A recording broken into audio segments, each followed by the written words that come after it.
nuclear weapons are a force for peace. There's no question about that. There's a simple adage in international politics which goes like this: the more horrible war is likely to be, the less likely it is to happen. You never want to be weak in international politics. When you're weak, the more powerful great powers will take advantage of you. The structure of the system leaves those states with no choice. In the Ukraine war, Russia has an advantage in artillery somewhere in the range of 5-1, 7-1, or 10-1. Just think about that. Ukraine invaded Russia, the Kursk offensive in August of 2024, and the British supported it. I mean, it's very interesting to listen to the British talk about getting into a fight with the Russians. The British army up against the Russian army would be Bambi versus Godzilla.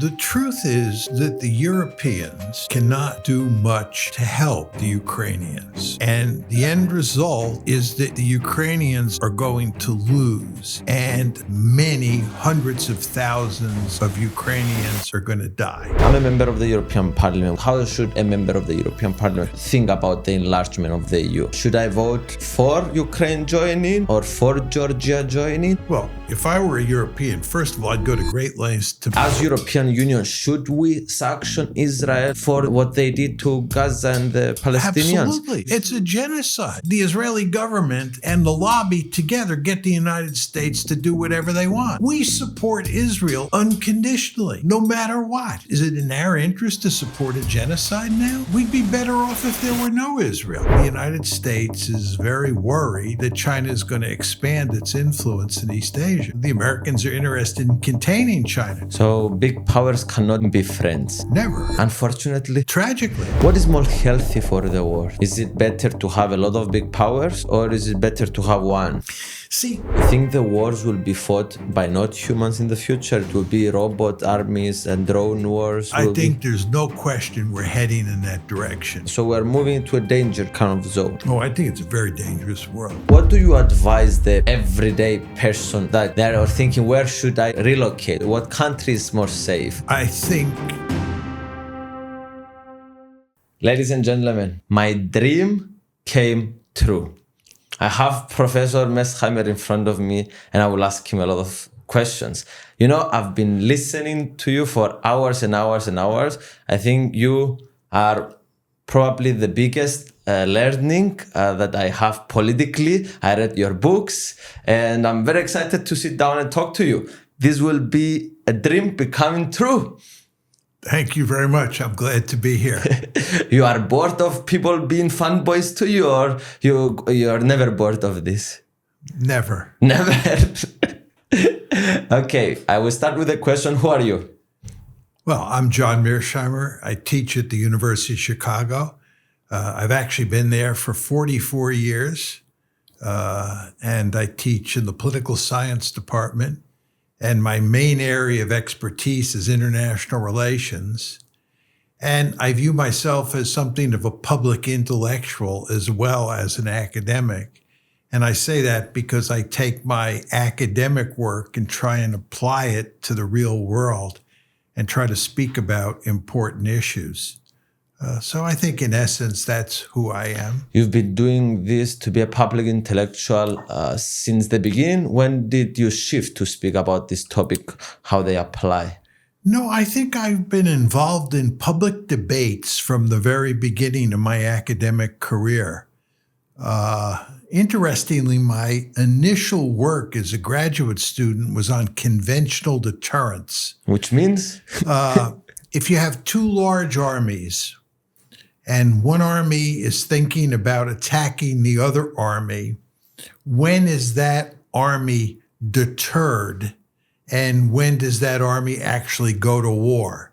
In other words, when you have two major-sized conventional armies, what determines whether or not you get a war or not when one of the two actors is thinking about going to war? That's what conventional deterrence was all about. Now, very importantly, when I did that work, the conventional war that we paid attention to was a NATO-Warsaw Pact war in Central Europe. It was a very different Europe back then. And the United States was interested, and I should say Europe was interested as well, Western Europe, in figuring out how we might deter the Warsaw Pact from attacking in a crisis without nuclear weapons. The Warsaw Pact means Soviet Union? Yeah, NATO was on one side, and the Warsaw Pact was the military alliance on the other side. NATO, of course, was American-dominated, and the Warsaw Pact, was Soviet-dominated. And we thought all the time about how to prevent a war. And you can use either nuclear weapons and rely on nuclear deterrence or rely on conventional deterrence. And of course, NATO did both, or the West did both. We had lots of nuclear weapons in Europe, and that was to deter the Soviets with the threat of nuclear use. But we also had really robust conventional forces that were designed to deter the Soviets from attacking at the conventional level. Okay. It was the wrong battle to pick for the United States, you think? To have all this NATO stuff and to pressure the Soviet Union? Or you think it was rightly so that they did it? I think it was inevitable after World War II. You had this major war, to put it mildly, against Nazi Germany. And the Soviet Union played the key role in defeating Nazi Germany. And they ended up, the Soviets, in one half of Germany, East Germany, but they also ended up in places like Czechoslovakia, Poland, Hungary, the Baltic states, and so forth and so on. And we ended up, with the British and the French, but mainly the British, we ended up occupying territory in West Germany. And then the question was, what do you do with Germany? And we came to the conclusion, we meaning the Soviets and the Americans, and I think the British and the French, that the best way to deal with Germany was to keep it divided. There was all sorts of talk in the early Cold War about creating a neutral Germany. And then the Soviets would leave, the Americans would leave, and Germany would be neutral.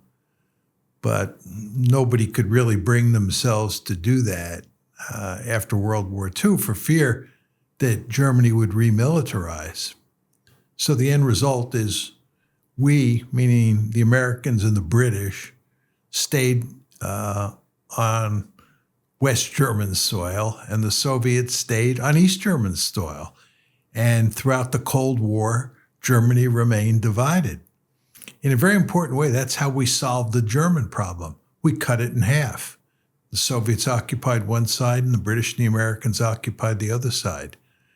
But anyway, once you're in a situation where... So this was done not to eliminate the power of the Soviet Union, but to divide Germany. You couldn't eliminate the power of the Soviet Union. The Soviet Union had just won World War II. In Europe, it had played the central role in defeating Nazi Germany. So NATO's role, what was NATO's role? To divide Germany? No, NATO's role was to make sure the Soviets didn't take the rest of Germany and take France. Okay. Right. The great fear was that the Red Army, which had, again, played the key role in winning World War II, might decide to attack into Western Europe. And you think all these actions it was good taken by the United States? Yeah, I think the United States had no choice but to pursue a containment policy. And NATO was designed to contain the Soviet Union. You want to remember, the Soviet Union was a much more powerful country than Russia is today. Someone as young as you can't imagine what the Soviet Union looked like. And you probably think of the Soviet Union in terms of Russia today. That would be a major mistake. The Soviet Union was a formidable military power. It had hundreds of divisions. It had played the central role in defeating Nazi Germany. And the Americans and the British were worried that it wouldn't stop in the middle of Germany and it might continue westward. I think in retrospect, that was extremely unlikely. But nobody was sure at the time how to think about the Soviet threat. And as I say, nobody was really sure in 1945, when the war ends, how to deal with Germany. I don't think most people thought it would be possible to divide Germany and keep it divided. But that's what happened. But anyway, we worried about a Soviet attack throughout the Cold War into Western Europe. With this opportunity, you said about containment strategy. Can you explain a bit how the world works as an anarchic system like you describe it, to explain this containment strategy as well? Well, containment strategy is a situation where you have two great powers.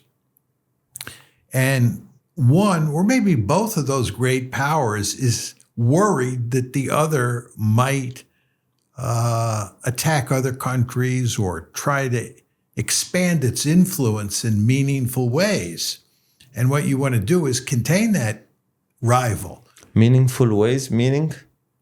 Conquer territory, overthrow governments in other countries. I mean, if you look at China today, the United States is very worried that China is going to expand its influence in East Asia. The Chinese believe that the South China Sea is effectively a giant Chinese lake. And they believe that the islands or the rocks that exist in the South China Sea belong to China. And it's not an international body of water, which is what the Americans think. And the Americans are interested in containing China, making sure China doesn't take all of the South China Sea and turn it into a Chinese lake. Furthermore, the Chinese are interested in taking Taiwan back, and they're interested in dominating the East China Sea. So there are three big flashpoints in East Asia: South China Sea, Taiwan, and the East China Sea. And the United States is determined to make sure that it contains China. That's the magic word, containment.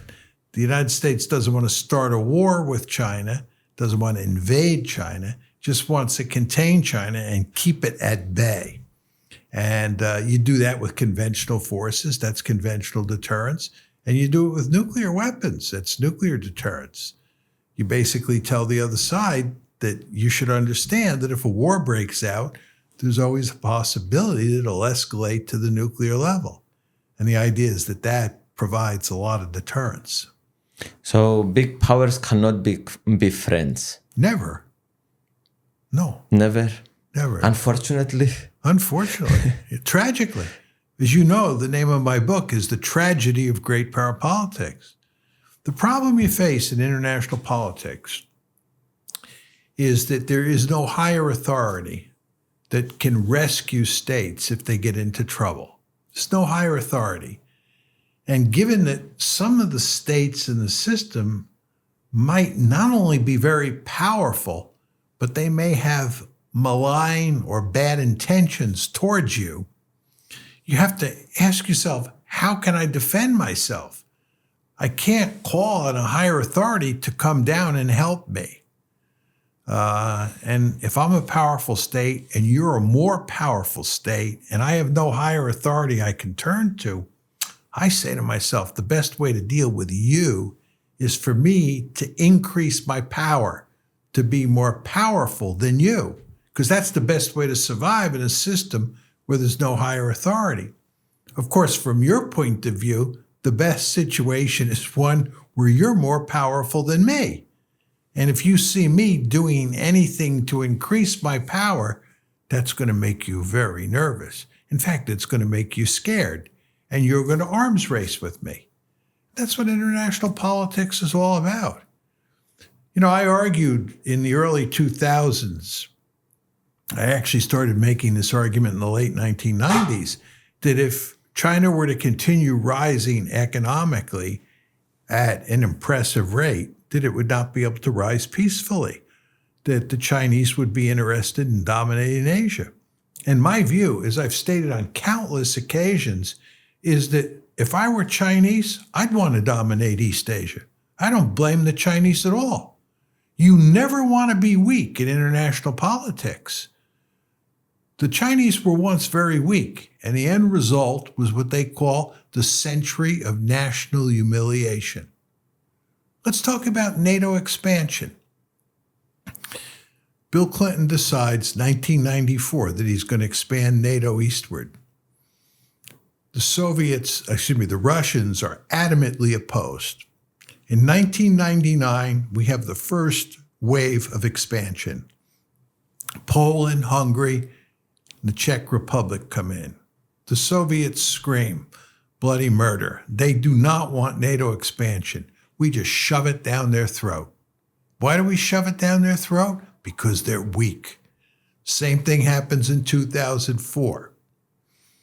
Second big tranche of NATO expansion. This is when the Baltic states, Slovenia, Slovakia, Bulgaria, and Romania come in to the alliance. The Russians again scream bloody murder. We shove it down their throat. And then in 2008, we say that Ukraine and Georgia will become part of NATO. And the Russians say this is not going to happen. But we do not back off because we think the Russians are weak and we can shove it down their throat again. But my general point to you here is that when you're weak in the international system, the more powerful great powers will take advantage of you. The United States is a ruthless great power. And the United States basically shoved NATO expansion down the Russians' throat until the war in Georgia in August 2008, and then, of course, the Ukraine war. In fact, the Ukraine crisis, which broke out in February of 2014, and then the war, of course, broke out in February of 2022.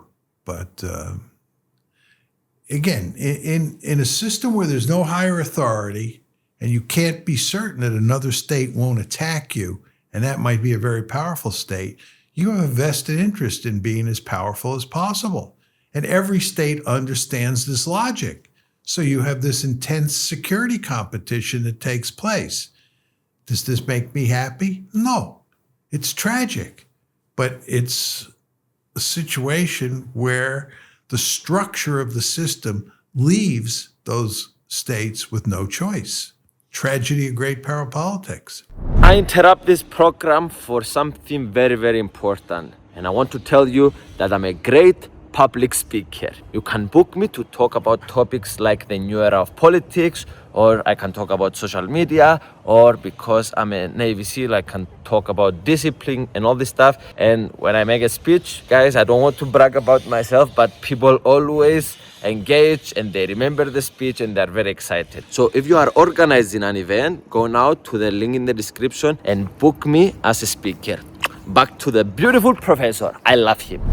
So since we are in the European Union right now and in the European Parliament, I want to talk a bit about this conflict, the Ukraine conflict. So a lot of the members here, the majority of the members, they want to support Ukraine in every way possible. We send now we're buying weapons from the Americans for the war and all this stuff. So, and what they say is because we need to defend the Ukraine's right to defend itself. We need to fight for the right for Ukraine to defend itself.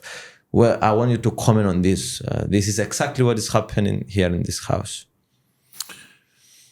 Well, the truth is that the Europeans cannot do much to help the Ukrainians.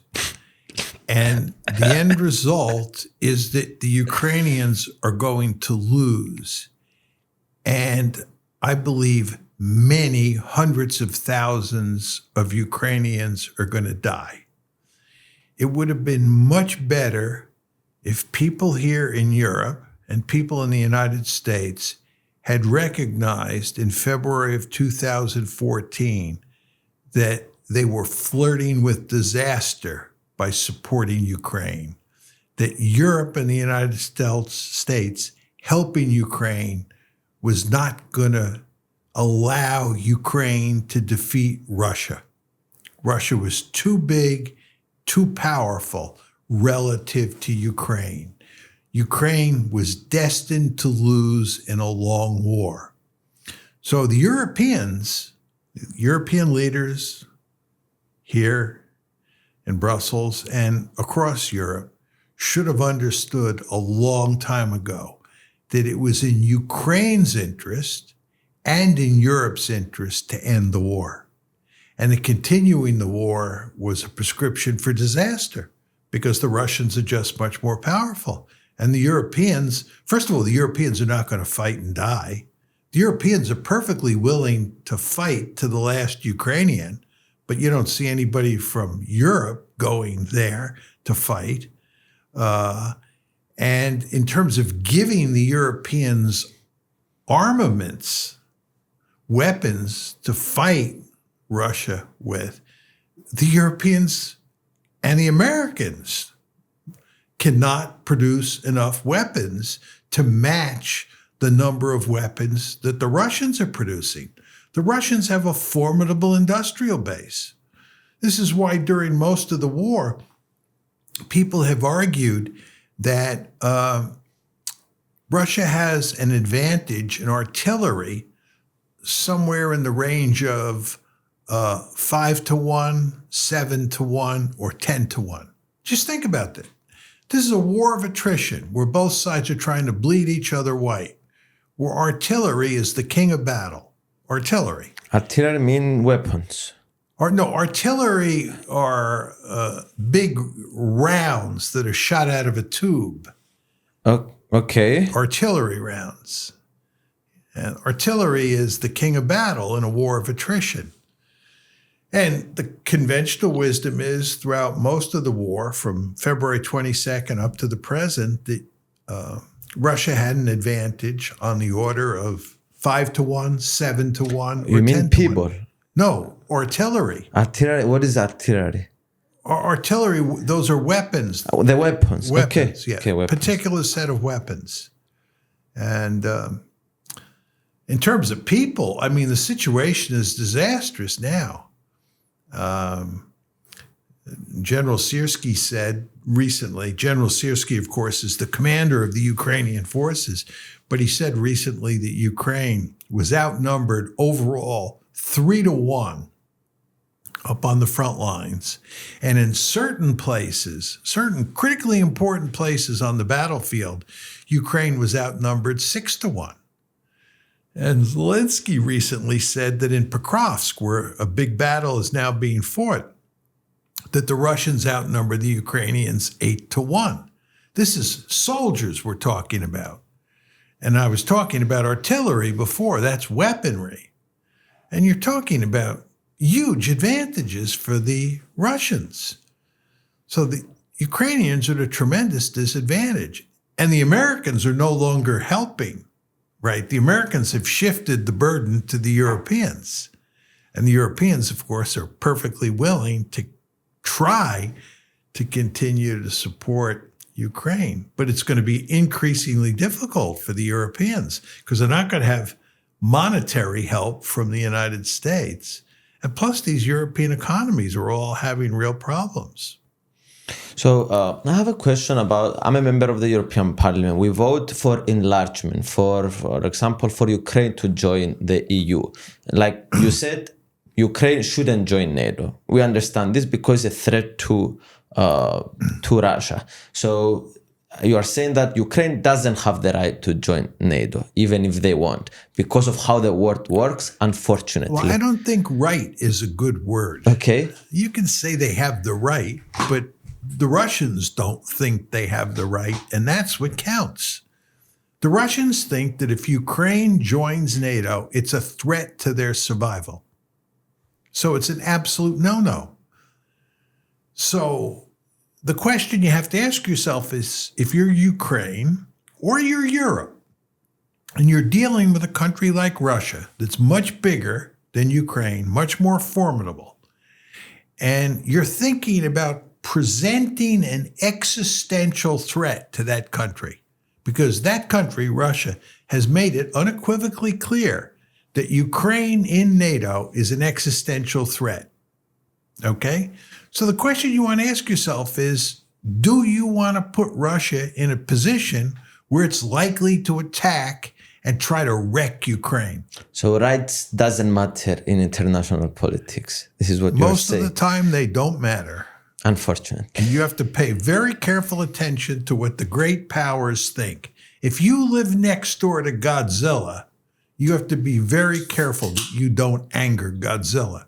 If you come over to the Western Hemisphere, and you go around Central America and South America, you can talk to all America's neighbors about how ruthless the United States is. Just watch what we're doing in Venezuela now.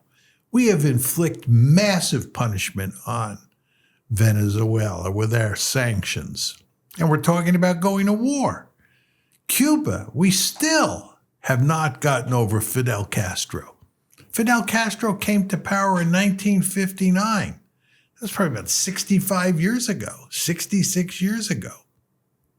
It's remarkable how we have been unable to ever get over the fact that the Cubans allowed the Soviets to put nuclear missiles in Cuba, which of course precipitated the Cuban Missile Crisis. You want to pay attention to what great powers think. Most European leaders don't think that. They talk about Ukraine as if it can just do anything it wants. And if the Russians don't like it, that's the Russians' problem. I think it's a very foolish way of thinking about how the world works. You have to pay attention to what the Russians think. Because if you don't, you'll end up with a Ukraine that's destroyed, which is the one you now have. So I have a question. Should I vote for Ukraine joining or for Georgia joining? And what countries is the red line for me to join the EU? And how should I think about, how should a member of the European Parliament think about the enlargement of the EU? Because now the EU is not just an economic project. So it's a bit complicated. Well, as long as the possibility of NATO remains on the table, there's no way that Ukraine can join the EU without angering the Russians. It is possible if NATO is taken off the table, Ukraine in NATO is taken off the table, and there are no Western security guarantees to Ukraine. At that point, the Russians would be willing to allow Ukraine to become part of the EU. But if you're interested in EU expansion into Ukraine as a member of the European Parliament, you're interested in NATO expansion into EU expansion into Ukraine, you better find out what the Russians think. Yeah. Now, most European elites find that argument repugnant. They're not going to pay any attention to what the Russians think. It's what we think that matters. Who cares about the Russians? That's a prescription for disaster. If you care about Ukraine, you better care about what Russia thinks. Because if Russia's unhappy and views what you're doing as an existential threat, the country that'll get punished is Ukraine. It won't be some European country. It'll be Ukraine. So you have to be very careful in these cases, in my opinion. Can we go a step above and see as an aerial view of what the foreign policy of Europe should be and give us advice on what we should do? First of all, as I understand, is to stop the war and find a diplomatic solution, right? Stop funding the war. But I want you to give me a general view of what we should do as European Union. Because now we're depending on the United States a lot as well. Well, if I were a European, first of all, I'd go to great lengths to mend relations with the Russians. I think the idea that you're going to have poisonous relations between Russia on one side and Europe on the other side for a long time is not a good thing. So I definitely try to improve relations. And this, of course, is what Trump is trying to do. Second thing is you want to shut down the Ukraine war, right? See if you can work out some sort of modus vivendi. Third thing is you want to go to great lengths to keep the Americans in Europe. With NATO? With NATO, yeah, no question about that. From Europe's point of view, having the United States in Europe is the ideal situation because the United States is the pacifier. But, I'm a bit skeptical that this will be a long-term strategy because I see the United States naturally being drawn more interested into China.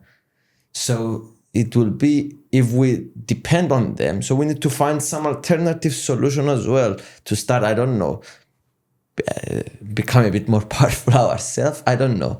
So what do you think about this? I think over the long term, that's true. But I think in the meantime, you want to do what you can to keep the Americans... As much as possible. As much as possible. And how do we do that, by the way? Like we say, Trump, whatever you want, whatever trade deal you want, we sign, whatever you want, we massage you all the time. How do we make this possible? Well, I think there's no question there has to be some appeasement of Trump. He demands it, and I think it makes sense for the Europeans to do some appeasement. But I think the key is to convince the Americans that you're on their side, and that in terms of the Americans pivoting to Asia, the Europeans will cooperate with the Americans.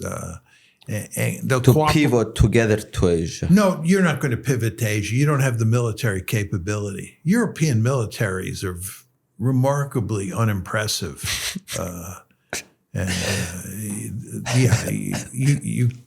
I love how honest you are. You are not insulting us at all. No, the European militaries. I mean, it's very interesting to listen to, the British talk about getting into a fight with the Russians. The British army up against the Russian army would be Bambi versus Godzilla. And Godzilla would be the Russian army. The Russian army is huge. It's battle-tested. It's a much better army today than it was when the war first started in February 2022. Yeah, because they're advanced. And the British army is not only tiny, it is basically a wreck. They have one armored division that is not fully armed and prepared for war. The British would be in deep trouble if they got into a fight with the Russian army. So as Europeans, long term, what we should do, we should become like the United States, becoming like a union and like having a common military and maybe, I don't know, maybe invite... No, that's never going to happen. Yeah, please. Because of the power of nationalism. Right. Italians want their own country. It's an Italian nation state. Germans want their own country. The British pulled out of Brexit in good part for nationalist reasons. I think they felt that, they didn't want bureaucrats in Brussels making decisions that affected Britain's welfare. They preferred that British policymakers be in the driver's seat. So what I'm saying to you is that the idea that you're going to get a United States of Europe, something that looks like the United States of America, that's not going to happen. Europe is going to remain a series of separate and independent states. Now, they came together, certainly the countries in Western Europe, during the Cold War, to form an alliance, NATO, and to form the European Union. And then when the Cold War ended, you moved into the unipolar moment, they expanded NATO and the EU eastward and brought in new members. And that was very successful, for sure. But of course, we're in a very different situation today. So what we should do as Europe? Should we have military altogether? Should we not? Like how? Because I told you about the long-term scenario that we cannot guarantee that all the time, depending on the United States. So like what should be the policy of Europe moving forward? You said normalize relationship with Russia, but like in general? Well, the problem I have with your question is you talk about Europe like it's a country. Okay. What should Europe do? Europe is a series of countries. There's a German army, a French army, a British army. The French and the British have nuclear weapons. Germany does not have nuclear weapons. This is a huge problem if the United States pulls out of Europe in any meaningful way. So when you talk about what Europe should do, see, what's happened here is that since really 1949, when NATO was created, the United States has run the alliance. And the United States has maintained large-scale military forces in Europe during the bipolar Cold War and then during the unipolar moment, and even now in this multipolar world that we're in. And we run the show. But the Europeans, because they're in these institutions like the EU and NATO, can talk as if there is this political entity called Europe. Because actually you're all working together in the context of NATO. And furthermore, in the EU, everybody is working together, although the Americans are not there. So you have these two amazing institutions, and these are two of the most impressive institutions in the history of the world. And here we're talking about the EU and NATO. And that gives European countries a sense that they're part of a bigger enterprise than their own country, called the EU or called NATO. But in fact, the EU and NATO are institutions that are built around different countries. You know, just to go back to the Cold War for a second, I was telling you, I worked on conventional deterrence. And we used to look at the inter-German border. That was the border between the two Germanys and West Germany and Czechoslovakia, okay? This was the border that NATO was concerned with defending. And if you look at how we defended the inter-German border and the Czech-West German border, we had like Belgian forces, Dutch forces, American forces, British forces, and German forces. And they all occupied different, what we called core sectors of the front, big chunks of the front. So the Americans were in this area, the Germans were in this area, the Dutch were in this area. But I raised this issue because I'm just trying to point out to you that these were all independent armies who came together under the NATO umbrella to coordinate and to deal with a possible Warsaw Pact or Soviet threat into Western Europe. So you are basically saying that my question is wrong, that I'm asking what the European Union should do. Because the European Union is not one entity, it's a lot of countries which is difficult to coordinate. This is what you're saying, right? I think that you are approaching this in the wrong way. I don't think that Europe is going to have a foreign policy of its own. And I think, I want to be very clear here, I think to the extent that Europe has a foreign policy of its own, that depends on NATO. As long as NATO is intact, right, and the Americans are working with the Europeans to produce a policy for dealing with China or dealing with Russia, dealing with the Middle East, then you can talk about Europe having a policy, because that policy, which is comprised of policies of independent states, is nevertheless under the NATO umbrella. And it's the Americans who are the real driving force. One can never underestimate how important the Americans are for European security. We drive the train. We basically formulate what the policy should be, and the Europeans follow suit. And most of the time, they're willing to do that. But you take the Americans away, and then the Europeans are on their own. So it's a different story. It's very interesting what you're saying, but I had a conversation with Jeffrey Sachs about this, and he's saying that NATO is not that useful for Europe. It should be dissolved. So you disagree with this. You're saying that NATO is very useful for Europe, and we want to be in this partnership with the United States as long as possible. So this is basically what you're saying, right? I am saying from a European point of view, and I'll talk about an American point of view in a minute. From a European point of view, it is in your interest to maintain NATO, which is another way of saying to maintain a large-scale American military presence in Europe, because the United States is a pacifier. It basically sits on top of Europe and prevents the member states from fighting with each other. And to take it a step further, it helps provide an institution in which NATO states can coordinate with each other. NATO is terribly important for that reason. Different countries can coordinate. So you take NATO away, and that will have a fundamental effect on the EU, because you will no longer have NATO providing security, but individual countries will have powerful incentives to formulate their own policy. They won't be formulating their policies under the auspices of the United States. The United States solves the collective action problems. It's this incredibly powerful country. So we don't fight with each other.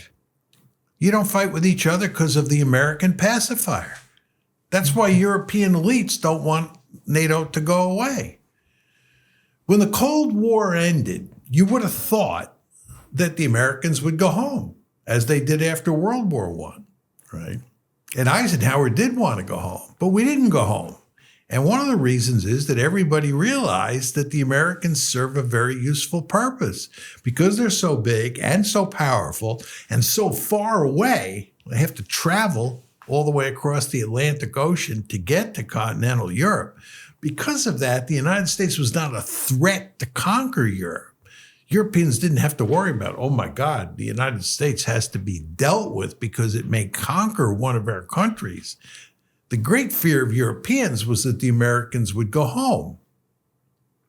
So you have this very interesting situation where you have, in a very important way, a European policy, which is subordinated to NATO policy, or it's part and parcel of NATO policy. But just to go to the American point of view, in my view, the Americans have a vested interest in getting out of Europe in large part because of the need to deal with the China threat. And Europe is not helping them to do that. No, Europe. To have army in Europe is not helping them. No, not militarily. The way Europe can help is economically, by not trading sophisticated technologies to the Chinese. But in terms of actually containing them with military force, the Europeans don't have the military power. So should Europe trade? Is in our interest to trade with China and with Russia and with India and to develop very good relationship with those? Or we need to, because we want to side with the United States, we need to appease the United States and try not to trade with China because we are partners with the United States. How do you think about this? I make 2 points. One is Europe has a vested interest in trading with any country that is willing to trade with European countries. And the reason is because of the breakdown in trade between Russia and Europe. That had disastrous economic consequences. For energy, for everything. Yeah. So you have to find new trading partners. The main point I would make is that I think that European companies and European countries want to go to great lengths not to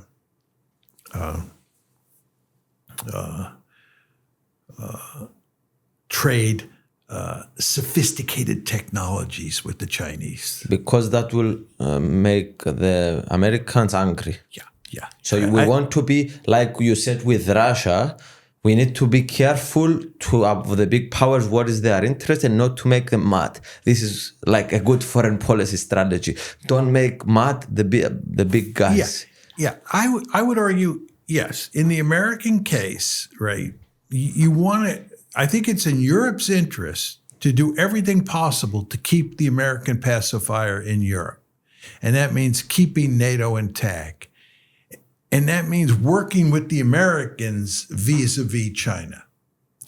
You don't want to be trading sophisticated technologies to China that allow it to get a leg up on the United States in terms of developing AI chips and all this stuff. Yeah, quantum computing, biotech, AI, so forth and so on.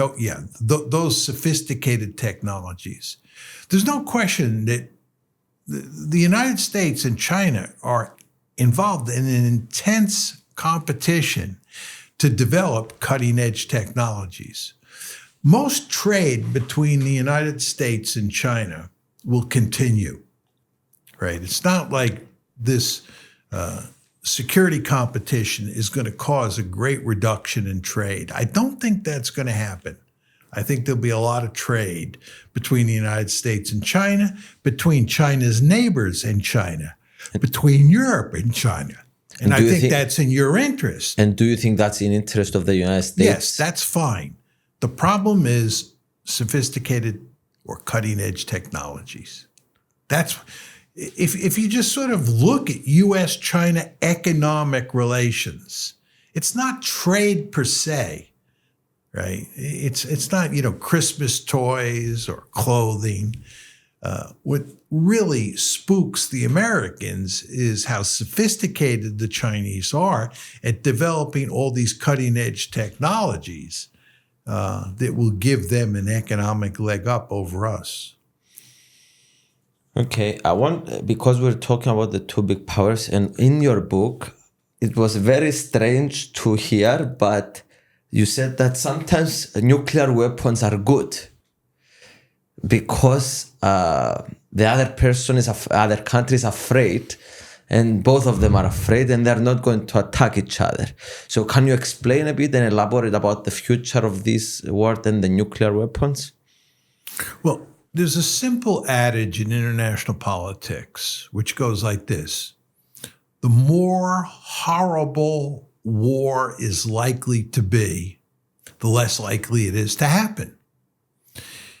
If I tell you that I'm going to invade another country and I believe the end result will be like the German invasion of France in 1940, where they won in 6 weeks, and after a couple days it was clear the Germans had won, right? If I told you this is going to be France 1940, then war would happen because it's quick and decisive. If I tell you, if I go to war, it's going to be World War I on the Western Front or World War II on the Eastern Front, war would not happen. So the more horrible a war is likely to be, the less likely it is to happen. Now, if you and I fight a conventional war, that's one thing. But if you have 1,000 nuclear weapons and I have 1,000 nuclear weapons and we fight a nuclear war, we're both going to get incinerated. That means if you have 1,000 nuclear weapons and I have 1,000 nuclear weapons, we are going to be extremely cautious. Nuclear weapons are a force for peace, right? There's no question about that. When you start thinking about, the Russians and the Americans are now building up their nuclear arsenals, and people are saying, oh my God, the Russians are developing this and the Americans are developing that. It really doesn't matter. We both have so many warheads that we're talking about building more warheads for the purposes of making the rubble bounce, right? That's what you're talking about here.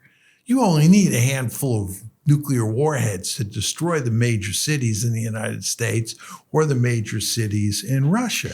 So when I was reading your book and I was listening at the same time with an audiobook because it's easier, I was starting to think, okay, there is 9 countries now that they have nuclear weapons. I was like, okay, should more countries try to pursue this? Because you said it's in their interest to pursue nuclear weapons. Because if you are more powerful, then people are afraid of you. So it's like, then it starts to be a bit more complicated if every country try to enrich uranium and try to have nuclear weapons. The ideal situation for any country is to be the only country that has nuclear weapons. From an American point of view, the ideal situation is we have nuclear weapons, nobody else does. That's ideal. And obviously, we're long past that point, as you noted. Excuse me. So the best position now is to prevent further proliferation. And that's why we have the non-proliferation regime, the famous NPT treaty, the Nuclear Suppliers Group, and so forth and so on. It's all designed to prevent more proliferation and roll it back if we can. You know, when South Africa got rid of its nuclear weapon, that was a good thing. So I think there's no question that from any particular country's point of view, the best situation is to be the only great power with nuclear weapons. However, if you're Iran or you're South Korea or you're Japan, you have a vested interest in having nuclear weapons. Every country has a vested interest in having nuclear weapons because nuclear weapons are the ultimate deterrent. So you have this very peculiar situation in the international system where the United States goes to enormous lengths to shut down nuclear proliferation. And by the way, we worked closely with the Soviet Union in this regard. But on the other hand, all of the countries in the system have a vested interest in having their own nuclear weapons. Just to go to the Iran case, Iran has a vested interest in having nuclear weapons. We have a vested interest in making sure they don't have nuclear weapons. So then the defense dilemma arises. Yeah. Can you explain how it works? And like if one country will try to enhance and make nuclear weapon, then the other country will see it as a threat. So this, everyone trying to get nuclear weapons can be bring a lot of conflict. Well, again, you want to be very careful here because if everybody has nuclear weapons, the world is more peaceful. The problem is you can't rule out the possibility that those nuclear weapons would not be used. Excuse me, do you see what I'm saying? Yeah. Right. Yes, they reduce the possibilities of a war, but in a case of war, then we're talking about huge consequences. Absolutely, that's exactly right. I think just to take the Middle East, if every country in the Middle East had a survivable nuclear deterrent, lots of nuclear weapons, couldn't be the victim of a first strike, the Middle East would be much more peaceful, with every state having nuclear weapons. But we recognize that you can never take the possibility off the table that nuclear weapons might be used. And if they are used, it could be catastrophic. And on your way to get nuclear weapons, maybe you have conflict with other countries that don't want for you to get nuclear weapons. Absolutely. Like for example, I'm from Cyprus and like with Greece, and we are fighting for a long time with Turkey because Turkey occupied like 38% of my country, Cyprus, in 1974. So it's in our interest, let's say, to get nuclear weapons, but right. Turkey will probably don't allow it. So I don't know, like, am I thinking this right? And that will, try to get nuclear weapons might bring a conflict between. Yeah. Well, there's no question about it that if you're in the process of getting nuclear weapons, and I have nuclear weapons, I have a deep-seated interest in preventing you from acquiring nuclear weapons. As I said before, in almost all cases, any country that has nuclear weapons doesn't want other countries to have nuclear weapons. And if I have nuclear weapons and I see you developing nuclear weapons... Yeah, then you lose the advantage. Yeah. Exactly. You lose the advantage. And so you should be very, very careful how you do this. And you think Iran is careful how they are doing this? I think Iran has been remarkably careful. They have not expressed any interest in having a nuclear capability for quite a few years. I think it's quite clear that the Iranians were going down the nuclear road before 2003. But then they moved away. And they have shown they've provided no evidence that they're actually developing nuclear weapons. They're enriching uranium to a point where they're not that far away from having weapons-grade material, not a bomb, but weapons-grade material. But I don't think there's any evidence that they have decided to build a bomb. And Israel and United States, their behavior is understandable. They're trying their best to remove Iran capabilities of enriching nuclear weapons. So they are using a containment strategy there as well, kind of. Well, it's not containment in the Israeli or even the American case. It's rollback. Rollback mean? What's the difference? To eliminate it. Okay. In other words, the Iranians have a nuclear enrichment capability. They can take uranium and they can enrich it up to nuclear weapons grade material, right? And the Israelis do not want them to have that capability. See, Iran says, we're not developing nuclear weapons. There's no evidence we're developing nuclear weapons. The Israelis can say, that's true, you're not developing nuclear weapons, but you have a nuclear enrichment capability, and you've already enriched up to 60%, right? And this spooks the Israelis, so the Israelis are going in and trying to take it out. So since we are in the topic of Israel, I have a big question to ask you.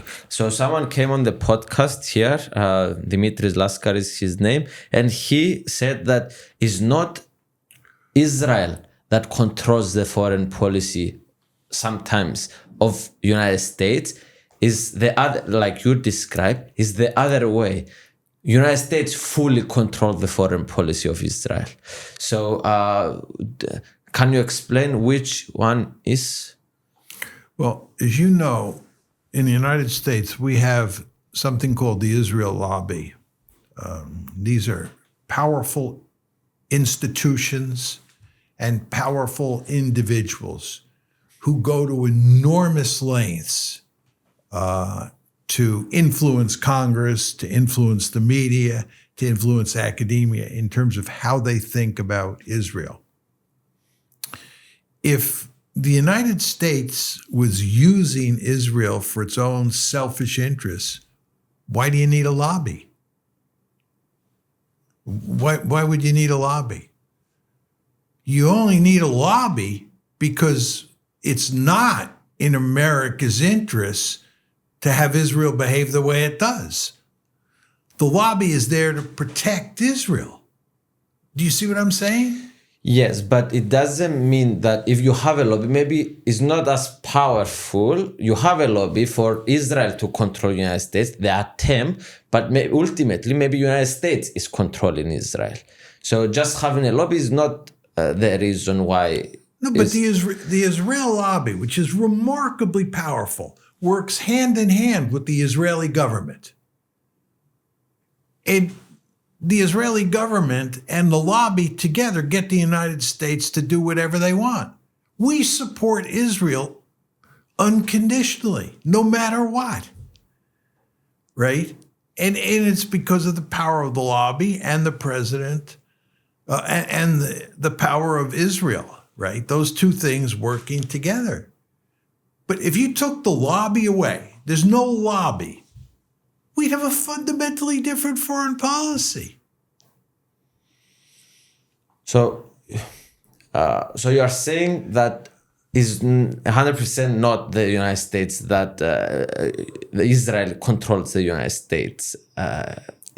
United States are controlling the foreign policy of Israel because you are doing stuff that are against the foreign policy, against United States. So you are saying, correct? Yeah. If you look at Congress in the United States, virtually all the senators and all the Congress people in the United States support Israel, hook, line, and sinker. And many of them take money from the lobby. But you do have an advantage to have a country there to be in charge in the Middle East, right? You have an advantage to be partners with Israel. No. No? You don't? No. Okay. No. We'd be better off if there were no Israel. Okay. You know why Obama said he attacked us on 9/11? Osama bin Laden said that the principal reason he attacked us on 9/11 was because of our support for Israel against the Palestinians. It's not in our interest. Is it in our interest to support a genocide now?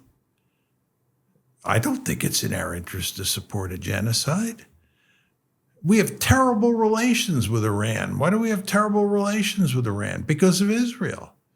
Iran has tried on numerous occasions to improve its relations with the United States. In the mid-1990s, Iran was working hard to improve relations with Iran and the United States were working hard to improve relations. And the lobby moved in and put the kibosh on it, right?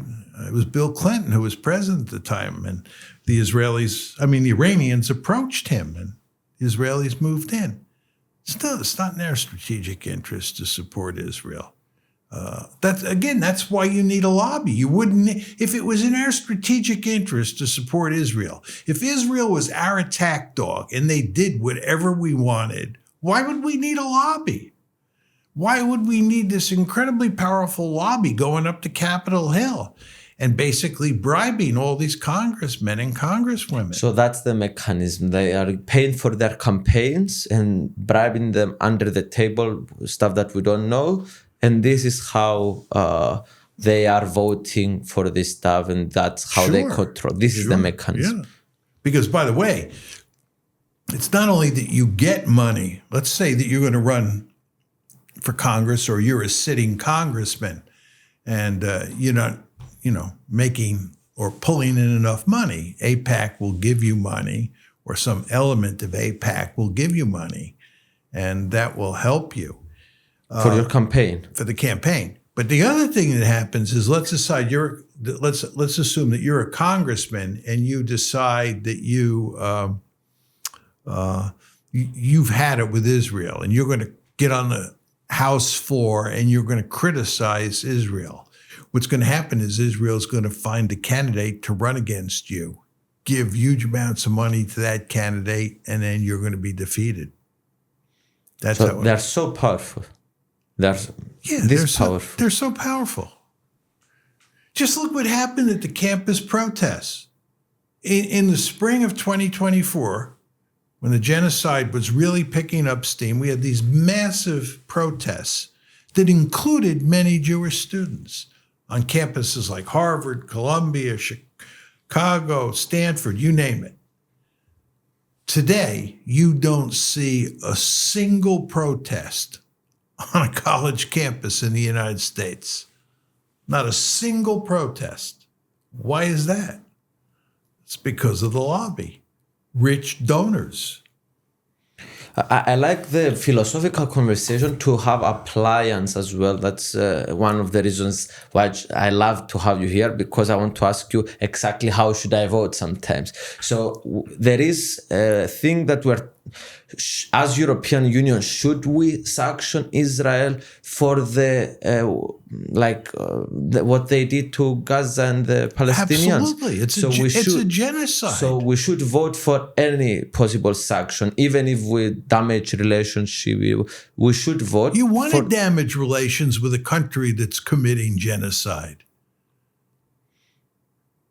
Would you have wanted to have good relations with Nazi Germany? This is a country that's committing a genocide. Every major human rights group in the world, including B'Tselem, which is the leading human rights group in Israel, has looked at what the Israelis have done and has concluded it's a genocide. The United Nations set up a special study group, a special commission to study it, and they came to the conclusion this is a genocide. It's just tons of evidence that this is a genocide. Cool. And what have the Europeans and the Americans done? They have basically supported Israel. They're complicit in a genocide. This is what I voted, by the way, so I'm happy. I have a similar question about Turkey. I want you to take some time on this topic because I'm from Cyprus. Turkey invaded Cyprus in 1974, and we're trying to have a solution. Like we'll be speaking to have like a solution in Cyprus. But what should be my stance or the stance of Cyprus? Should we try to have as much pressure for Turkey to have sanctions, to pressure them for the solution in Cyprus? How we should approach this topic? Who's going to put the sanctions on Turkey? I don't know. We could influence the European Union as we are members of. So, you think the European Union might put sanctions on Turkey? I don't know. Sometimes we can take them out of when we're giving funding for weapons and all this stuff, because the European Union works with veto. So if one president goes against what the European Union does, it can put a veto. So sometimes why has there been no pressure on Turkey over Cyprus up till now? I don't know. You tell me, because we want to be friends with Turkey, with NATO and stuff. Nobody wants to pick a fight with Turkey over this issue. I mean... So what we should do, as I'm from Cyprus, what we should do, what should I be doing as a member of the European Parliament? Can you... with this, we have this containment strategy as well whenever we can, to put pressure and to sanction and to do Turkey in order to force them to come in the table and try to have a solution? I don't know. I don't have a good answer to that. And I think if there was a good answer, you would know what it is. Right? I think the fact that you're asking me tells you there is no good answer. Turkey is much bigger than Cyprus. Much bigger. And we're 1 million population, they are 85, 89. And the Turks, they're not interested at all in giving up Cyprus, going back to the status quo ante. And the question is, how do you get them to do it? Good luck.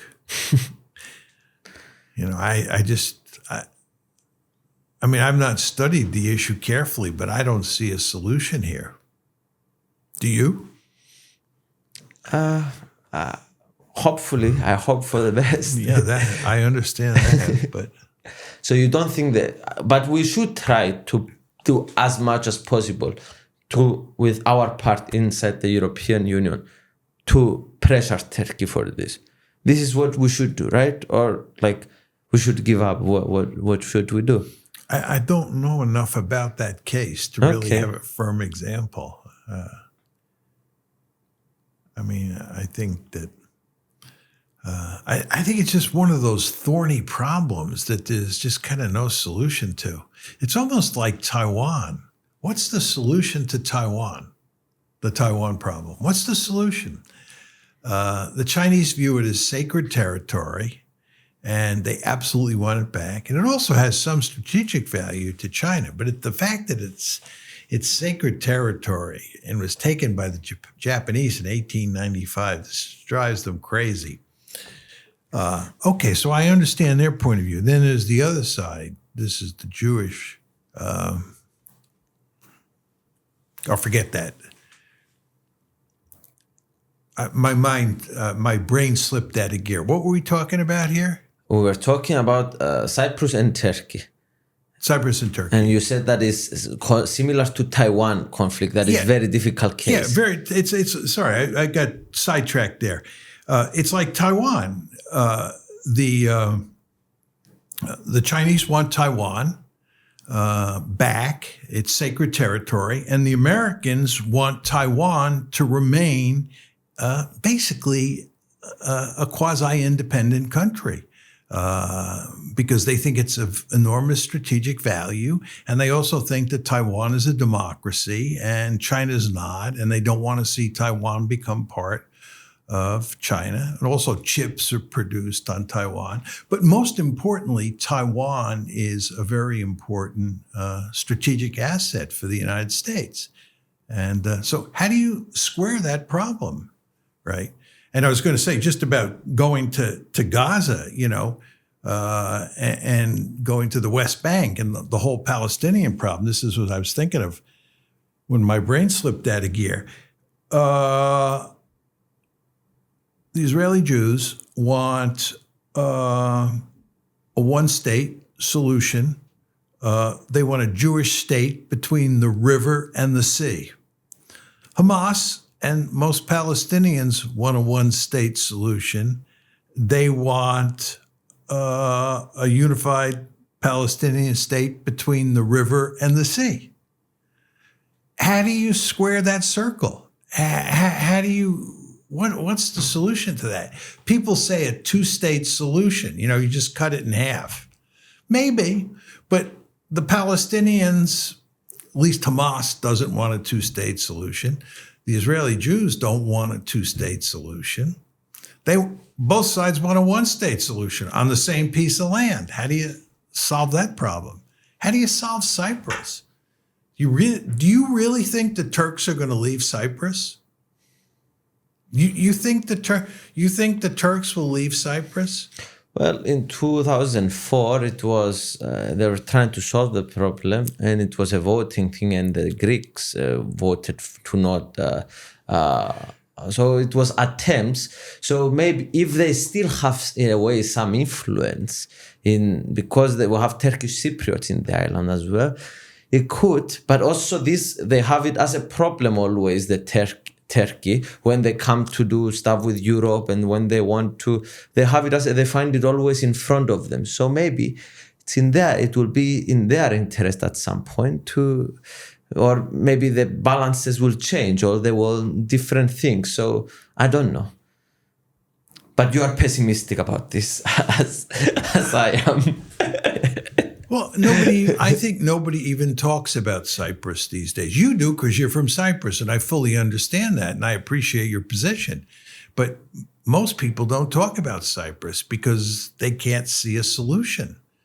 The Israeli-Palestinian conflict, we have to talk about that for all the obvious reasons. And Taiwan, we have to talk about. But a lot of these problems, there's just no solution.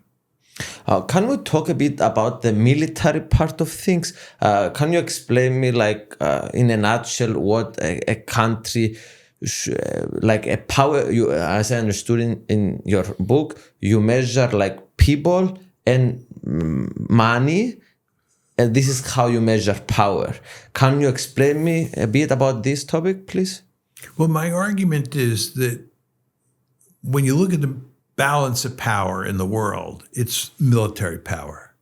That's what we care about, the military balance of power. But the two key building blocks of military power are population size and wealth.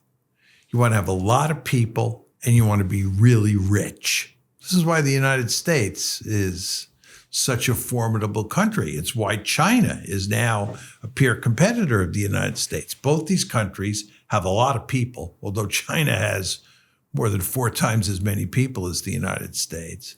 And they're both very wealthy. Those are the building blocks. And that's what allows you to build a powerful military. right? So when I measure the balance of power, I measure military power, okay? And I'm very concerned about what the distribution of military power is in the world. But I would never deny that what really matters are the size of the population and the size and strength of the economy. And you remember before we were talking about cutting edge technologies, right? And how China might want to work or trade with Europe to get cutting edge technologies. That's the economy, that's the wealth. Cutting edge technologies. You always want to be on the cutting edge in terms of developing technologies.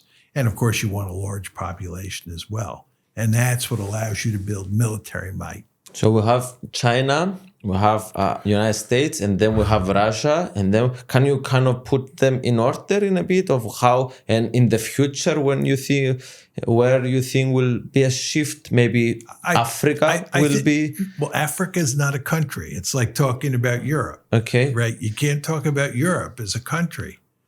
The question is, what about Germany? But Germany's getting weaker, not more powerful. No, I think if there's a great power that comes along that's not counted now in the big three. Big three, United States most powerful, China close behind, and Russia's a distant third. Those are the three great powers. But India is a country that many people say could be a great power down the road. But it's not right now. Not now. Because of not a lot of military power and not a lot of wealth. Economic. Wealth, yeah. Population size, it's now the largest population, has the largest population in the world. And but in terms of wealth, I mean, Indonesia is a good example. India, China, United States, Indonesia. Those are the four most populous countries on the planet. Indonesia has lots of people. And what the president of Indonesia is trying to do is grow the economy, because he understands if he can grow the economy and make Indonesia a much wealthier country, given that population size and the wealth in my story, then you can build powerful military forces. And Indonesia is a real force to be reckoned with. Okay. In the future. Yeah, in the future, for sure. And the same thing is true with India in the future, because nobody would argue that India is a great power now. So we're moving from a one polar world to bipolar world. So different. No. We went from when I was your age, it was a bipolar world. With US, Soviet. Union. Yes.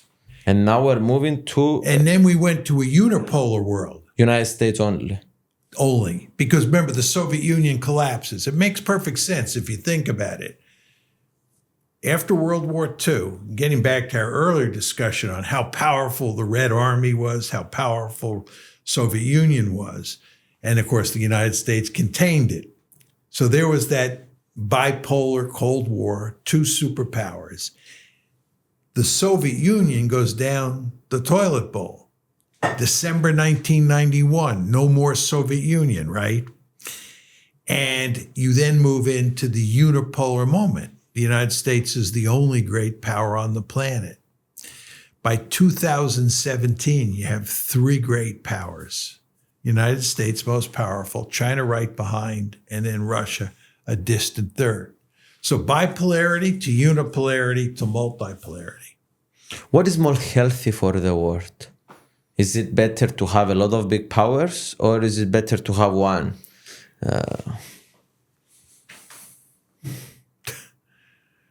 Well, it's better for the United States to have one. Of course. Because if I'm talking about the rest of the world. About wars and stuff. I think the greatest danger to mankind or to humankind is a great power war. And if you only have one great power, then you can't have a great power war because you only have one great power. I think you could make an argument that unipolarity is the best system if you're thinking about the overall welfare of the system. These things are hard to measure. I think that unipolarity. Is that what I said? Yes. Yeah, unipolarity. I think that's the ideal. Ideal is too strong a word. I think that unipolarity. So one balance each other, kind of. No, unipolarity only have one person, one country. Second best is bipolarity. I think a bipolar system is quite stable because it's straightforward. There's not a lot of room for miscalculation. In a bipolar world, you're a great power, I'm a great power. We just look at each other. We know the world revolves around this axis, you versus me. You move into a multipolar world, like the one we're now in, you've got 1, 2, 3. And, before World War II ended, before 1945, you probably had about 5 or 6 great powers in the system. Go back and count them. We could go back and count them. But, you had the Germanys, the Japans, the France, the Britain, the Soviet Union, the United States. So that's very dangerous war. I think multipolarity is more dangerous than bipolarity because it's more complicated and it leaves more room for miscalculation. Whereas bipolarity... For one person to overdo the one country to think that they are more powerful than the other, to make an alliance with the other and miscalculate. This is what you mean, miscalculation. Yeah.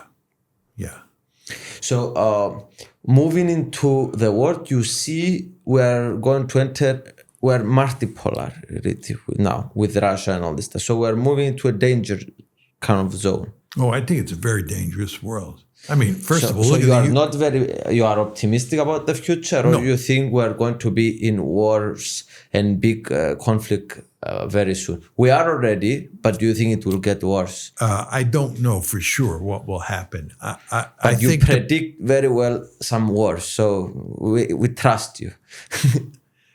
Yeah, I think the potential for really big trouble is great. I mean, we were talking about East Asia before. And remember, there's Taiwan, there's the South China Sea, and there's the East China Sea. These are 3 flashpoints. In East Asia, there's also the Korean Peninsula, North versus South Korea. We haven't talked about that. That's a dangerous place. And then the Indians and the Chinese up in the Himalaya Mountains, that's a dangerous place. And then in Europe, you have an ongoing war now. It's really quite remarkable. I never thought I'd see the day where the United States was so closely allied with another country that invaded another great power. During the Cold War, it was unthinkable that we would side with a country that invaded the Soviet Union. And what happened in the in the Ukraine war, is that Ukraine invaded Russia, the Kursk offensive in August of 2024. And we and the British supported it. You reversed it. You said Ukraine invaded Russia. Oh, yes, Ukraine invaded Russia. No, Ukraine invaded Russia, the Kursk offensive. An ally of the United States. We want to bring Ukraine into NATO. The Russians don't like it. They say Ukraine would be a threat to us, especially with American forces and British forces and NATO forces on our territory. We say no threat. People would say, are you arguing that NATO would invade Mother Russia? Ukraine, which is joined at the hip with the United States and Britain, Ukraine invaded Russia. It's our ally. Furthermore, Ukraine struck at one of the 3 legs of the strategic nuclear triad of Russia. Russia has, like the United States, a nuclear triad for its strategic nuclear weapons. It has its bombers, its land-based ICBMs, these are missiles in the ground, and 3, it's sea-launched ballistic missiles. These are missiles, nuclear missiles launched from the sea. Well, Ukraine attacked the bombers, the strategic nuclear bombers of Russia. Nobody would have dreamed of doing that in the Cold War, right? So I think the Ukraine-Russia war, which is really the Ukraine plus Europe, not so much the United States anymore, but even so, the United States, Europe, and Ukraine versus Russia. Ongoing war. Yeah. So we shouldn't be afraid of the Russians. They are not going to harm the EU, you think? It's not a threat to us. They're not even going to conquer all of Ukraine. So the argument You've noticed for the last 3.5 years, they have been fighting very hard just to conquer the western 1/5 of Ukraine. The western 1/5. The idea that this is the Wehrmacht, they're going to roll over Ukraine, roll into Eastern Europe, and then roll into Central Europe, not going to happen. And not in the future, you think as well, even in 50, 100 years, you don't think this Russia will be a threat to us? No. No. No, it's hard to say for sure. Do you think we should try to get Russia inside the European Union, or you think... Too late. Too late? Too late. After being in a war with them and like all this stuff is too late? Too late. Are you sure? It's too late? I think so.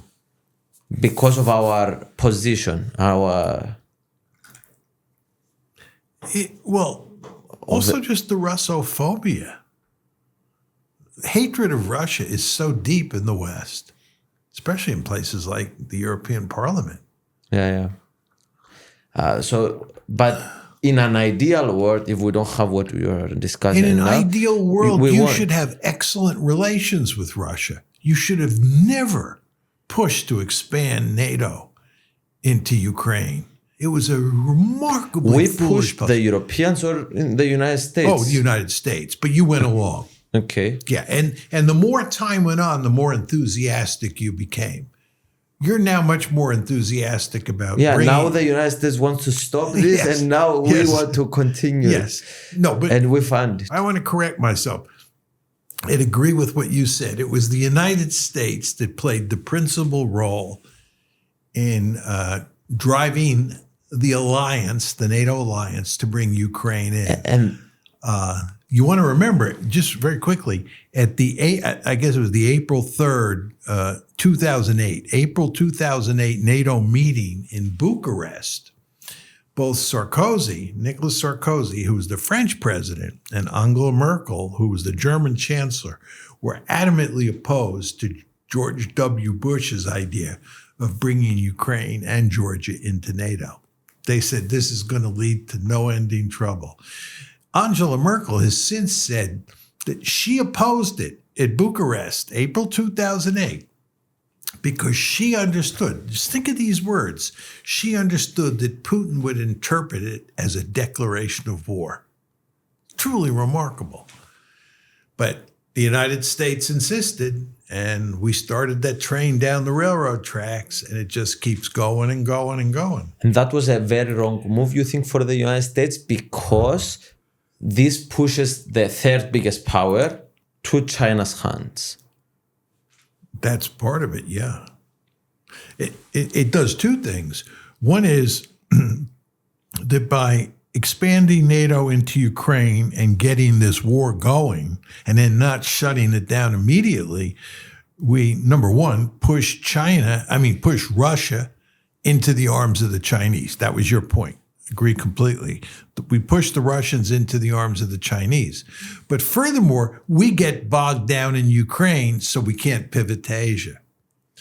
The principal threat that the United States faces is China in East Asia.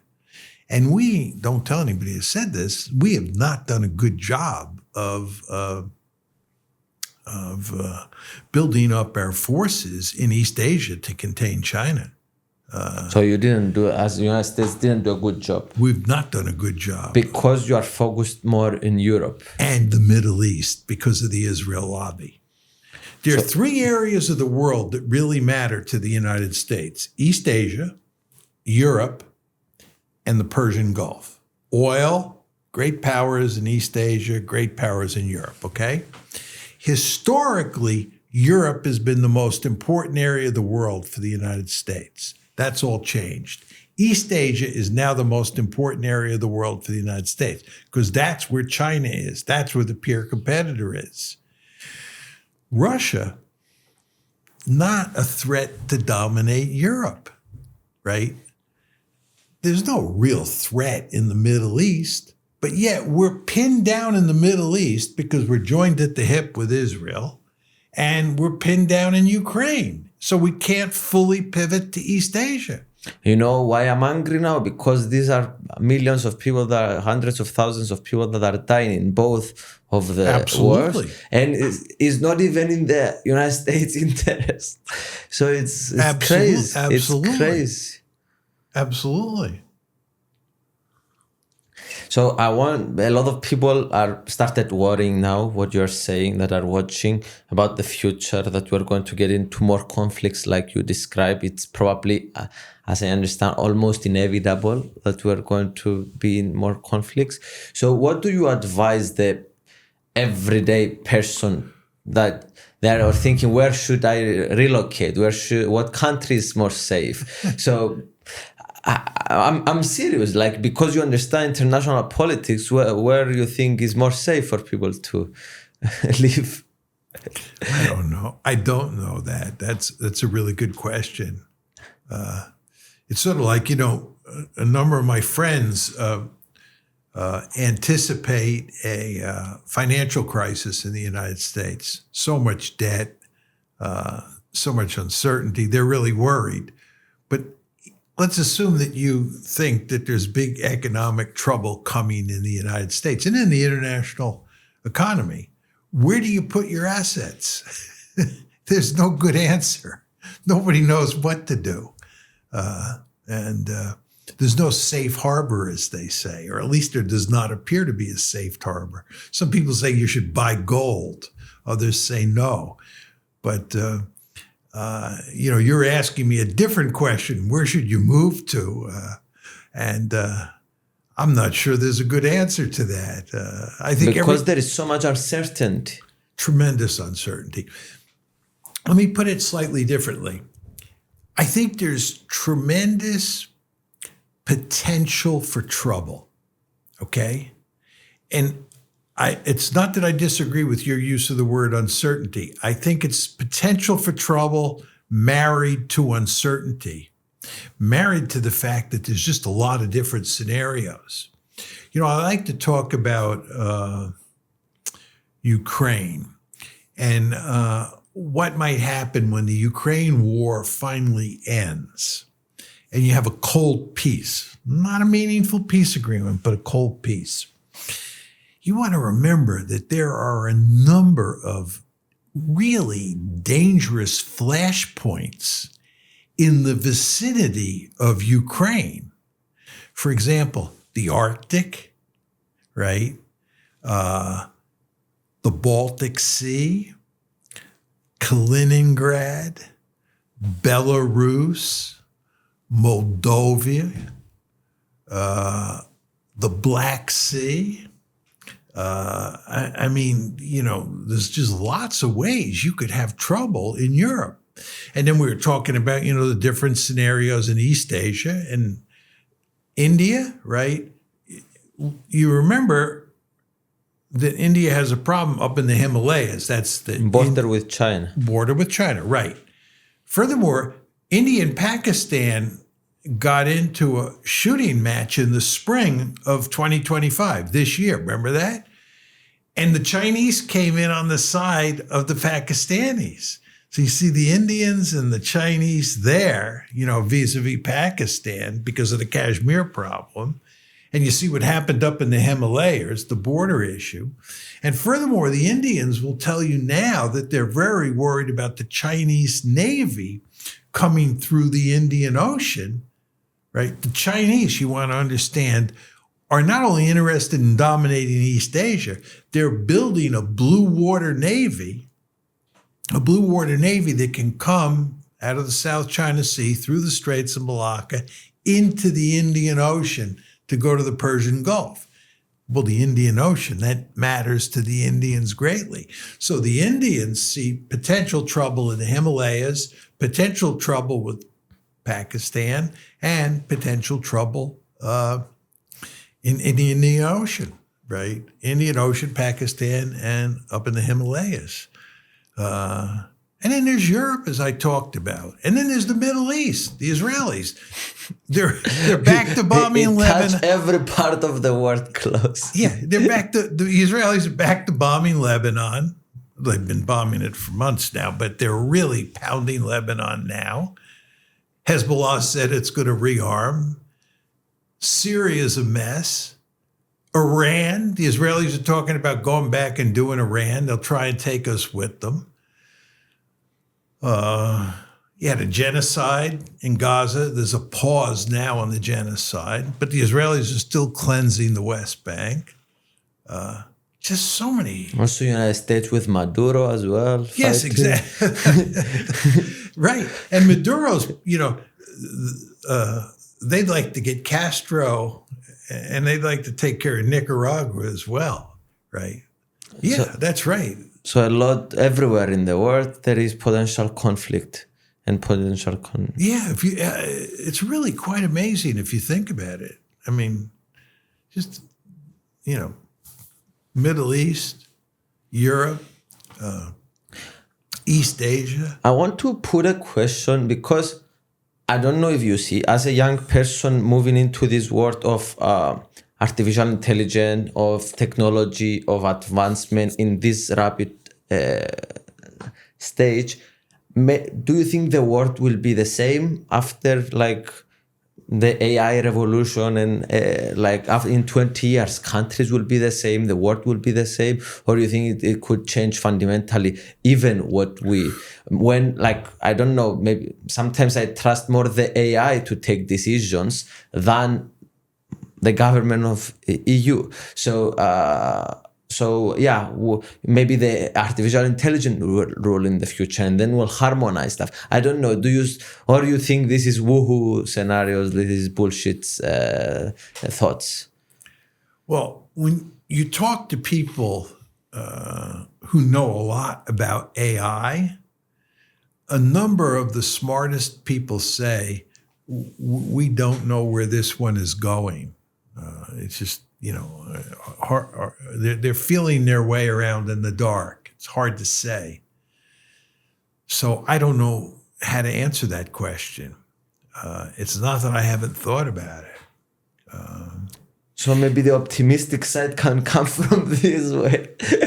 Well, I would just point out to you that I was saying before, that there's a tremendous amount of uncertainty in international politics. That was the word you used, and I, of course, agree with that completely. A lot of uncertainty in the system. And we also talked about developing cutting-edge technologies. And when you're developing cutting-edge technologies, when you're doing it, it's never terribly clear where you're going to end up. And when you end up at a certain point, you look back and say, oh, it was so obvious. But with regard to AI, it's a new technology. It's just getting started. And there are a lot of people who think it's not that big a deal, and a lot of other people who think it's really revolutionary. So I don't know. I mean, I just don't know where it all leads. Whether it really revolutionizes warfare. I think the only weapon that has been developed, in the last 100 years, let's say, that has profoundly affected warfare. Drones. Nuclear weapons. Nuclear weapons, okay. Nuclear weapons. Now, I was going to say to you, drones may be the second. But again, it's even hard to tell for sure, because it's early in the game, what drones do for you, right? So you think the wars will be fought by not humans in the future? It will be robot armies and drone wars? I think there's no question we're heading in that direction. So we're not talking about, like, for example, Cyprus has 1 million population. So we can be very powerful because it can change also the dynamic that you describe power. Because if one country can build 1 million drones, if they are rich, if they have money, so maybe they can punch a lot above their weight. So, or it will not change like this. Yeah.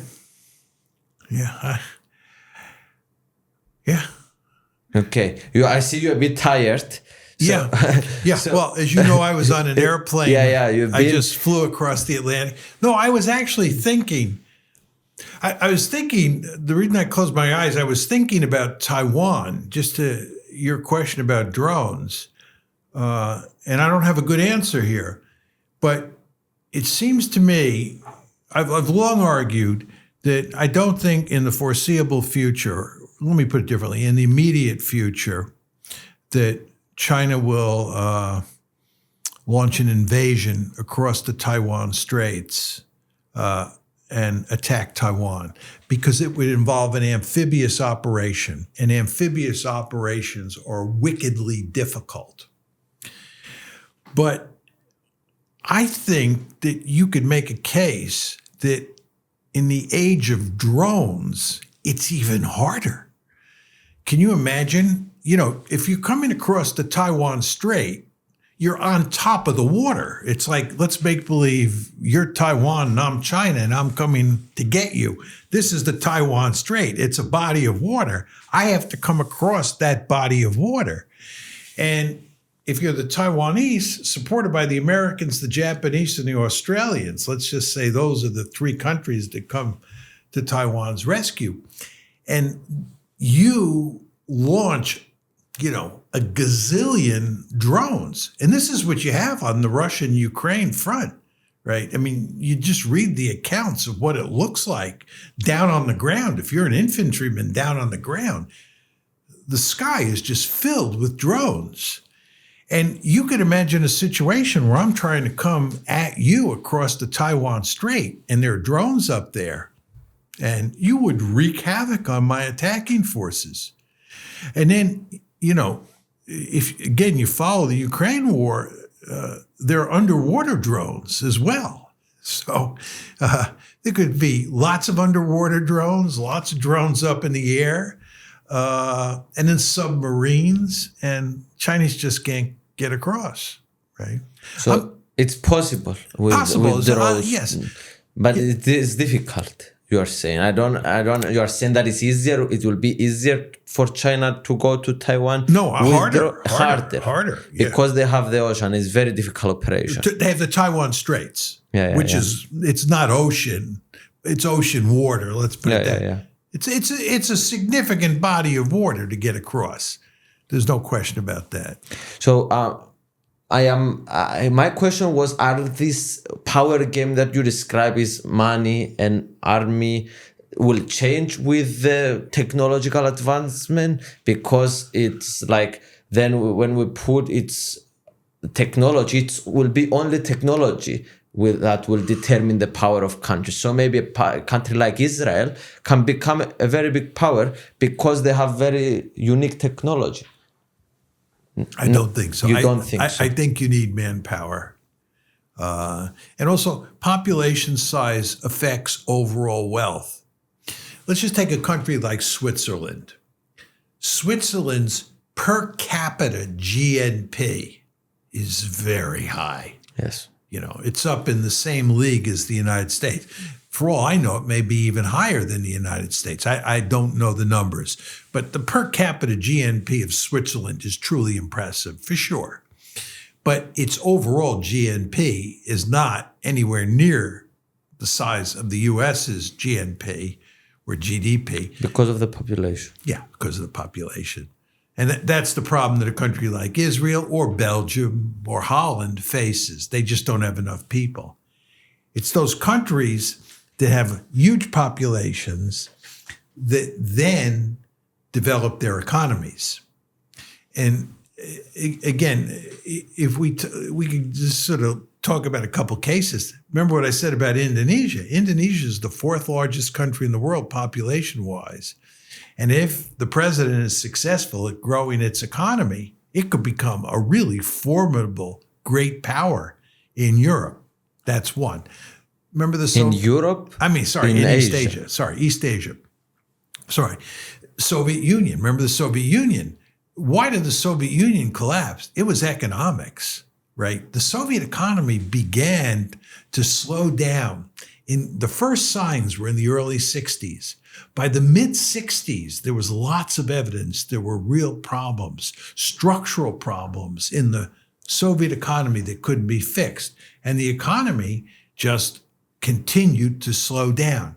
So they had the population size, but they lost the wealth, right? And what Indonesia's hoping to do is do that with wealth. With India, huge population, hoping to increase wealth, right? And that's what China did. If you think about it, you and I, when we're talking about the bipolar world, it's the US and the Soviet Union, right? US, Soviet Union. We don't consider China to be a great power. China certainly had the population size, but what it didn't have was wealth. And it's starting in the early 1990s when the Americans decide to pursue a policy of engagement, which is designed to make China wealthy. Which you think it was a wrong move? Oh, I thought it was a remarkably foolish move. But why now you say that it's good to trade with China, and before it was a wrong move to trade? I think that both sides... Because we cannot reverse it back to stop trading? That's it in part, but also I think both sides benefit. There's a whole literature. I had a brilliant graduate student who wrote a dissertation. It was her first book on this. Deals with trading in wartime. You know, World War I, lots of the great powers continued to trade with each other after the war broke out. You know, so you and I, we're in World War I. You're a great power, I'm a great power. We continue to trade with each other. Why? Because it's mutually beneficial, right? If it's only harming me, I'll cut the trade off. If it's only harming you, you'll cut the trade off. But if we're trading, we're fighting each other for sure, but we're trading at the same time because nobody's gaining an advantage. We're both benefiting. You see the logic? So I think a lot of trade between the United States and China, or China and Japan, China, the Philippines, China, Indonesia, it benefits both countries. And as long as it benefits both countries, it'll go on. So I want to ask another 3-4 questions and then we wrap up because I know you're tired. So this will be a bit more personal question. So why you do what you do? Because I love it. I love it. I love the intellectual side of what I do. I love thinking about how the world works and coming up with theories and listening to other people like you come up with different theories about how the world works and then going back and forth. I love the intellectual side of things. And I also like the idea of teaching people about international politics. One of the reasons I like doing podcasts like this, and one of the reasons I'm thrilled that somebody like you has listened to so many of my podcasts, is because I feel like I have all this knowledge, and there are all these people out there in the world, a lot of young people like you, who want to learn about international relations. You want to learn about how the world works, not just in an intellectual way, but because you live on the planet and you're worried about getting killed in a war or seeing your country get involved in a war. So you care. Lots of people care. They want to know. And I think people benefit from hearing me talk. That's not to say that I come with the truth and everybody just listens and they believe that I'm correct. I don't think that's the way it works, and I wouldn't want it to work that way. But I think I have very clear-cut views. Hopefully the audience will think that. I I think I have very clear-cut views, and I think it's good for people to hear what I have to say, and then they can take their bearing from what I say. They can use me as a reference point. So I like the idea of being an educator in addition to the purely intellectual side of things.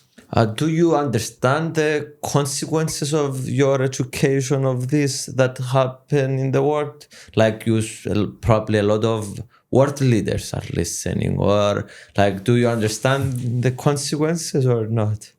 I think you can only see the tip of the iceberg because it's just hard to know who listens to something that you say and how it affects that person. It's just, very difficult to say. I mean, there are lots of people who tell me that they're influenced by what I have to say, and they read what I have to say. These are people who are pretty high up, not in Europe or the United States, but in there is people in Europe. Yeah. Fewer number. Not many. But no, the truth is, I often talk to my friends about this, my academic buddies. It's very hard to tell just how much influence you have and where you have influence. There is not a lot of big presidents of countries or politicians that they call you to ask for your advice. Oh, yeah, I've talked to a number of presidents over time. I was recently in the Philippines. I was recently in Indonesia, and I talked to the president at length. And like, I want to understand your perspective on how you are doing it, because you are coming here and like you are an American, but like you are by the way, I lived in the United States for 4 years. I love it. I was in Los Angeles and all this stuff. But you are coming here in EU and you are explaining me how should be the foreign policy of EU. And then you are going to, I don't know, the country, Indonesia that you said, and you are speaking to the president on how the foreign policy should be. How do you see this? Like, you advise each person to do the best for their country, even this will damage your country. How do you see this, like, in a higher view? Well, I have general theories in my head about how the world works. And if you're from country X or country Y or country Z, and you have a peculiar set of issues in each of those countries, I can take my theories and apply them to your country's issues and tell you what I think. The other thing is, it's very important to understand that everything is interconnected in the world that we live in today. I talked about why we can't pivot to East Asia. It's because we're pinned down in Ukraine and we're pinned down in the Middle East. So everything sort of fits together. And that means, if you talk to the president of Indonesia, he's very concerned about U.S.-China relations, right? He's very concerned about sort of how I think about American foreign policy. He's very concerned about the Israeli-Palestinian conflict and what I think is going on in the Middle East. So given just how interconnected the world is, I think it's, never a case that a foreign leader or an important person in another country is not going to be interested in what's going on in your little bailiwick. Because my little bailiwick is actually a very big bailiwick. I know a lot about every area of the world.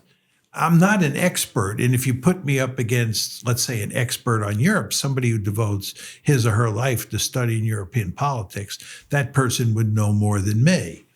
But I know a lot about a lot of different areas, and again, I have theories in my head, most of which I think are quite powerful, quite useful.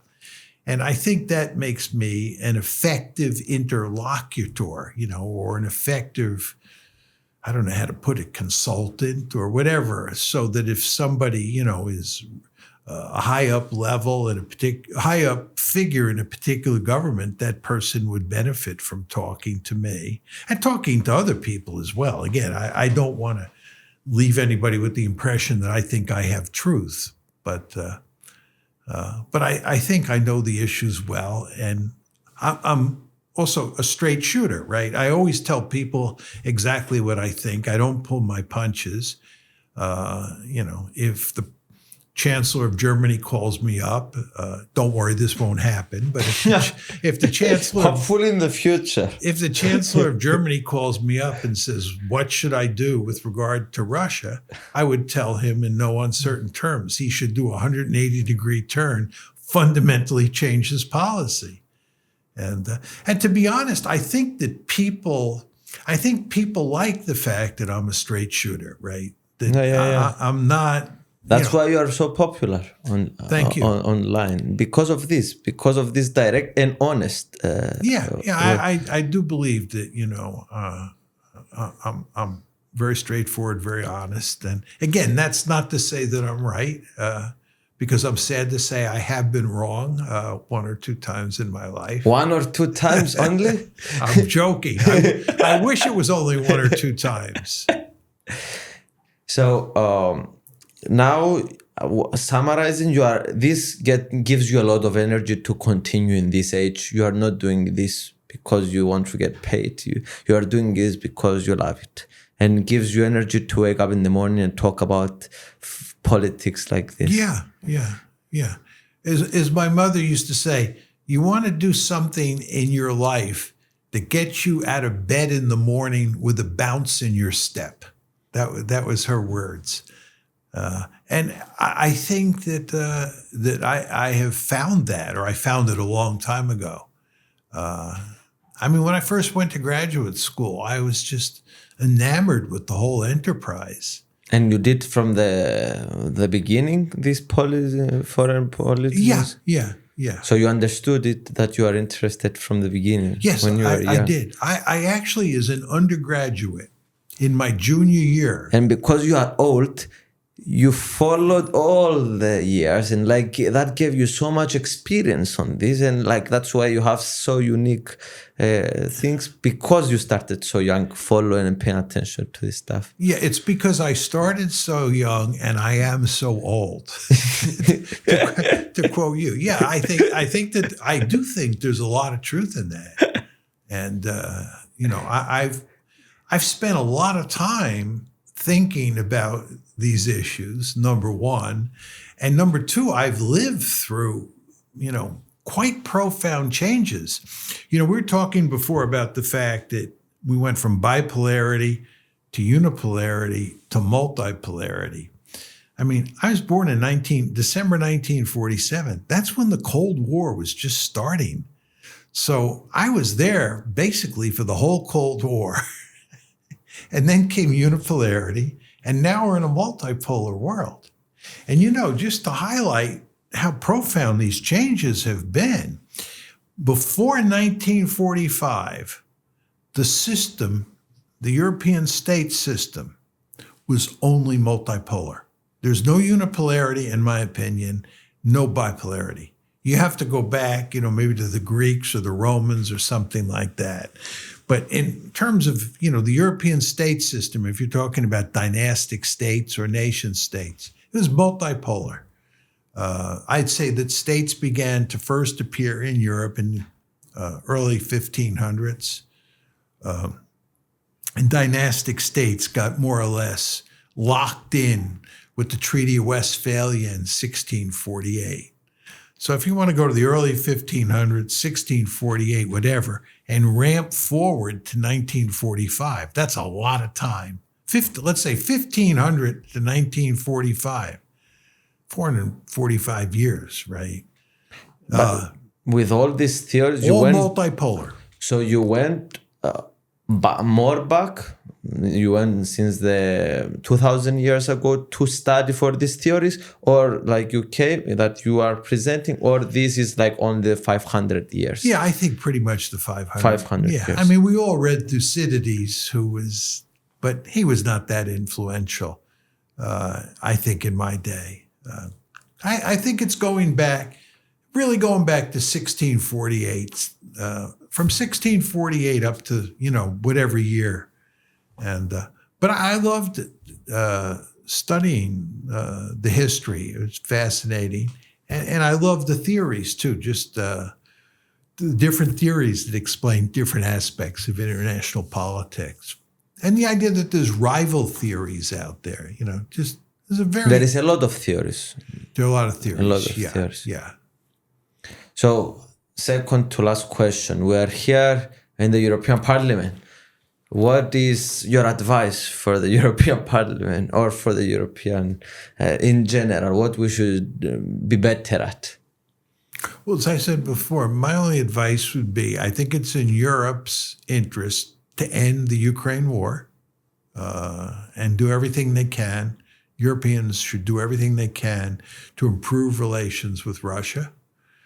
I think that would be a major step forward. And second, I think that Europeans should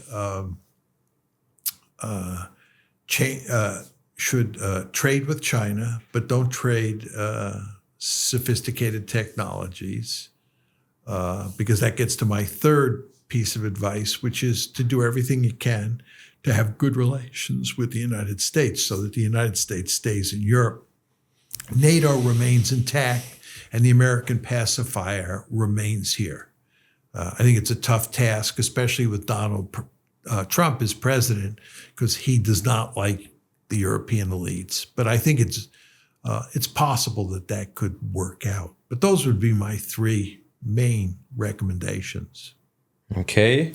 And how did you find our time together? How did you have fun?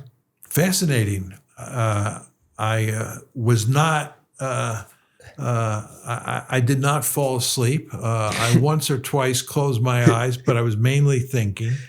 But no, I'm amazed that I was able to fire on all cylinders, given the fact I just got off an airplane coming across the Atlantic Ocean. But I thoroughly enjoyed it, and I appreciate you interviewing me.